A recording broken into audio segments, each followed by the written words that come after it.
নমস্কার। আমি তেহট্টরে আরেকটি জগদ্ধাত্রী পুজোর মণ্ডপের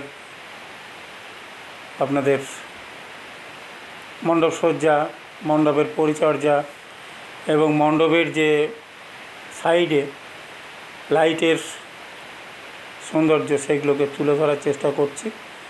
দেখুন, এখন মা জগদ্ধাত্রীর মূর্তি এখানে মূল মণ্ডপ, যেখানে মা জগদ্ধাত্রী পূজিত হয়েছেন। তারপরে দেখুন আস্তে আস্তে সাইডের সৌন্দর্যগুলো দেখায়। এটা একটি সুন্দর লাইট গেট, একটি অন্য প্যান্ডেলে যাবে। এখান থেকে শুরু সেই প্যান্ডেলের, কিন্তু সেই লাইট গেটটাকে আপনাদের এখান থেকে দেখিয়ে দিলাম আমি। খুব সুন্দর লাইট গেটটা, লাইট সৌন্দর্যগুলো। তারপরে এখানে দেখুন এই মণ্ডপেরই আরেকটি লাইট সজ্জা, যেখানে চুরুট পান করছে একজন কেউ।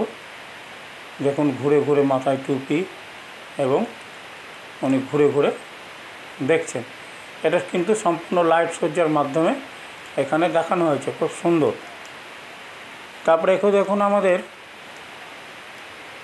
এবার হয়ে যাওয়া কুম্ভ মেলা। কুম্ভ মেলায়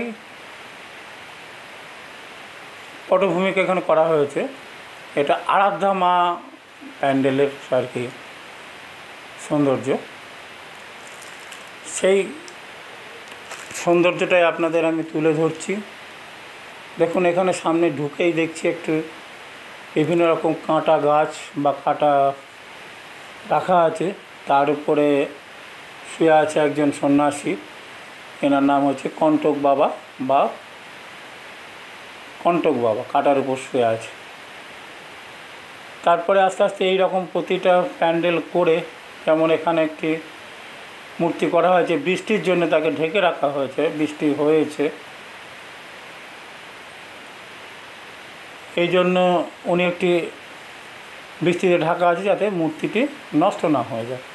দেখুন বিভিন্ন প্যান্ডেলে বিভিন্ন রকম সন্ন্যাসীদের বসে থাকে এবং তাদের বিভিন্ন রকম কর্মকাণ্ডের উপর তাদের নাম দেওয়া, সেই পটভূমিকাটাই তুলে ধরা হয়েছে, যেটা কিছুদিন আগে হয়ে গেল আমাদের কুম্ভ মেলায়। এই কুম্ভ মেলার পটভূমিটা তুলে খুব সুন্দর। দেখুন এখানে পটচিত্র তৈরি করে রাখা আছে, যেটা সত্যি কুম্ভ মেলায় ঘটেছিল। এই কুম্ভ মেলার পটভূমিকার পরিপ্রেক্ষিতে এই জায়গাটি তৈরি করা হয়েছে, খুব সুন্দর, খুবই সুন্দর। এবং তাকে কুম্ভ মেলায় না গিয়েও এই কুম্ভ মেলার উপলব্ধিটা এই জায়গায় ঢুকলে পারে পাওয়া যাবে। দেখুন এখন বিভিন্ন সন্ন্যাসীর বিভিন্ন রকম এখানে কারুকার্য, সেই অনুপাতে তাদের নামকরণ করা হয়েছে, পেছনে নাম লেখা আছে। এই সন্ন্যাসী বাবার, যার মাথায় ধান গাছ তৈরি হয়েছে, এইসব পটভূমিকাগুলো যারা কুম্ভমেলায় এসে বিখ্যাত হয়েছিলেন বিভিন্ন রকম কারুকার্য করে, তাদেরই মূর্তি দিয়ে আমাদের এখানে সেই পটভূমিগুলো তৈরি করা হয়েছে। এবং খুব দেখুন এখানে রুদ্রাক্ষের মালা কতকগুলো যেখানে মাথায় নিয়ে এই সন্ন্যাসী বাবা বসে আছেন। এনাকে আইআইটি বাবা বলা হয়, কেন বলা হয় আমি জানি না। এনার পরিস্থিতিটা আমি ঠিক মতো বুঝতে পারিনি, তবে মূর্তির দ্বারা তাকে পেছনে লেখা আছে, সেই অনুযায়ী আমি জানলাম।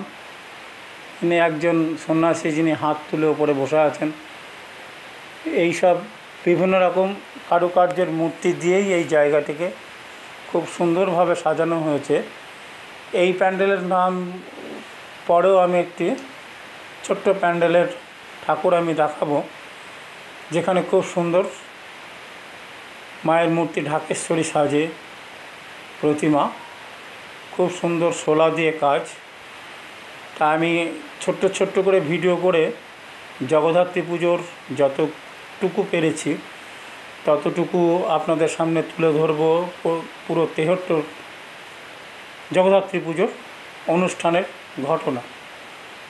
তাই এই ভিডিওটি আর বিস্তারিত করব না, আবার নতুন ভিডিও নিয়ে এসে নতুনভাবে দেখাবো আপনাদের, এই প্রতিশ্রুতি নিয়ে শেষ করলাম এই ভিডিওটি।